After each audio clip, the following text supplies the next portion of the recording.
Voici un foulard que j'utilise pour couvrir ma main. OK. Ben pourquoi? Pour te faire vivre un miracle. Miracle. Nomme un légume. OK.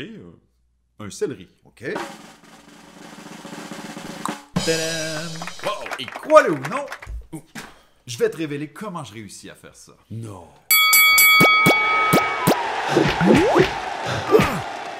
Le secret de ce tour, c'est ce qu'on appelle le biais d'internalité. Ah oui, comme un billet de train ou de métro, mais d'internalité. Non. Le biais d'internalité, c'est lorsqu'une situation te fait surestimer ou sous-estimer la capacité des gens. Tu me suis?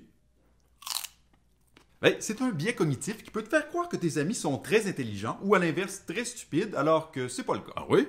Ben, je vais te donner un exemple. Voici Sylvain et Gilbert. Salut! Salut! Les deux te ressemblent.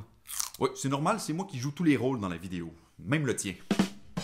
On a demandé à Sylvain de poser des questions de culture générale à Gilbert. Les questions de son choix. OK.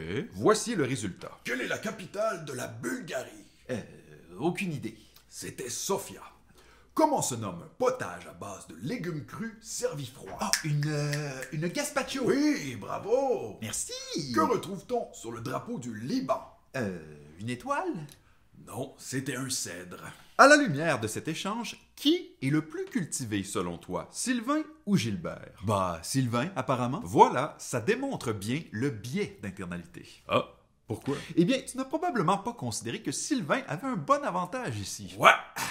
Quoi donc? Comme c'est Sylvain qui choisissait ce qu'il demandait à Gilbert, il a évidemment choisi des questions dont il connaissait toutes les réponses. Et il s'adonne que Sylvain a un intérêt pour la géographie et la nourriture. Oui, alors que moi, je m'intéresse plutôt à la science et à la musique. D'ailleurs, regardons ce qui se passe si on demande plutôt à Gilbert de poser des questions à Sylvain. Quel est l'âge de l'univers? Je sais pas. C'est 13,8 milliards d'années. Qui chante Soleil, Soleil? C'est Nana Mouskouri. Combien de côtés possède un pentadécagone? C'est 15. Tu connais rien. Ah, c'est vrai que Sylvain a l'air un peu plus cultivé, là. Eh oui, l'interrogateur va presque toujours mieux paraître que l'interrogé dans une situation comme celle-là. C'est le biais d'internalité. La situation nous fait surestimer ou sous-estimer la capacité des gens. OK, mais c'est quoi le rapport avec le tour du céleri? Eh bien, par expérience avec ce tour, je sais que le céleri est le légume le plus souvent nommé. Donc quand ça commence, j'ai déjà un céleri de caché dans ma manche et derrière mon poignet comme ça, et je le glisse simplement secrètement sous le foulard de cette façon-là. OK, mais si je nomme un autre légume que le céleri? C'est là que la situation me donne un avantage comme magicien. Lequel? Celui de pouvoir changer la fin du tour. Voici ce qui se passe si tu ne nommes pas le céleri.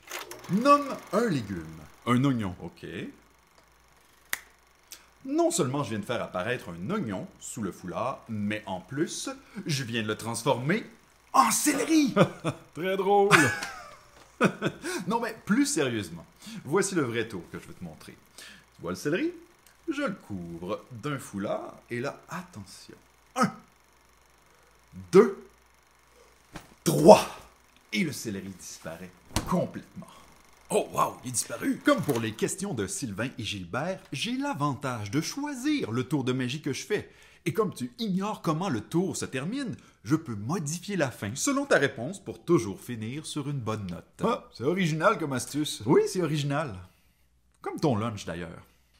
Si t'aimes ce genre d'astuce, va voir les autres vidéos du cerveau contre-attaque. Ciao! Soleil, soleil, soleil, soleil.